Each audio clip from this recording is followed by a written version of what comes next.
இந்த news trend ஆயிட்டு இருக்கு, பாத்திருப்பீங்க. தனியார் கல்லூரியில BCA செகண்ட் இயர் படிச்சுட்டு இருக்க மாணவி ஒருத்தவங்க தன்னோட தோழிங்க கூட சேர்ந்து ஹாஸ்டல்ல மது அருந்திருக்காங்க. என்னது மது அருந்திருக்காங்க. மார்னிங் அவங்க எழுந்துக்கல, அவங்கள ஹாஸ்பிட்டல் கூட்டு போகும்போது அவங்க ஆல்ரெடி இறந்திருக்காங்க அப்படின்னு சொல்லப்படுது. அவங்க அம்மா அப்பாவே வரலன்னு சொல்லப்படுது. இப்போ இந்த கமெண்ட்ஸ்ல என்னென்ன சொல்றாங்க அப்படின்னு பாத்தீங்கன்னா, இவங்களுக்கு நிவாரணம் தரணுமா, அவங்க குடும்பத்தினருக்கு 10 லட்சம் நிவாரணமும் வேலை வாய்ப்பும் தரணுமா. எதுக்கெல்லாம் சொல்லணும்னு விவஸ்தை கூடவா இல்ல.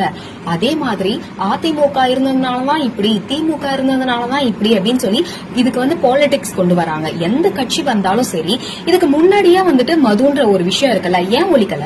இப்ப இதுக்கு மட்டும் ஏன் பாலிடிக்ஸ்னு ஒண்ணு கொண்டு வரீங்க? பாலிடிக்ஸ் எல்லாம் ஆக்காதீங்க தயவு செஞ்சு. அதே மாதிரி நிவாரணம் இதெல்லாம் நல்லதுக்கு கேட்கலாம்.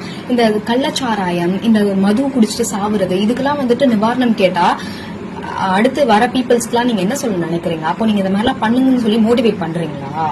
இதெல்லாம் தப்புன்னு உங்களுக்கு தெரியலையா? செஞ்சு இதெல்லாம் யோசிச்சு பாருங்க.